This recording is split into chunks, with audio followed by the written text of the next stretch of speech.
আজিৰ ভিডিঅ'টো ৰাতিপুৱাৰ পৰাই ষ্টাৰ্ট কৰিছোঁ আৰু ইফালে ৰাতিপুৱাই কলেজৰ এছাইনমেণ্ট লিখিবলগীয়া আছিল, সেইখিনি লিখি ল'লোঁ।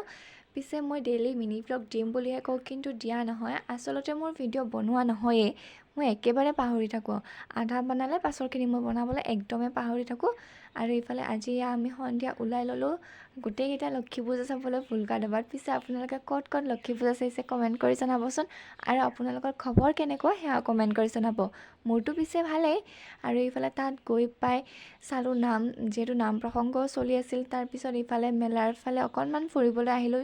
মেলাত বিশেষ মোৰ কিনিবলগীয়া একো বস্তু নাই, যিহেতু এইবিলাক চব সৰু ল'ৰা ছোৱালীৰ কাৰণেহে দোকান আছে, কিন্তু তথাপিও মোৰ পচন্দ নালাগিলে। আৰু মোৰ ফুল লুকটো কেনেকুৱা লাগিছে কমেণ্ট কৰি জনাব দেই। মোৰ ভিডিঅ'বোৰ কেনে পায় সেয়াও কমেণ্ট কৰি জনাব। তাৰপিছত এয়া মাহঁতে ফটো উঠিলে, যিহেতু ক'ৰবাত আহিলে ফটো উঠাটো মেইন। আৰু ইফালে ভণ্টিয়ে মেহেন্দিও আঁকি ল'লে। তাৰপিছত আমি কিবা এটা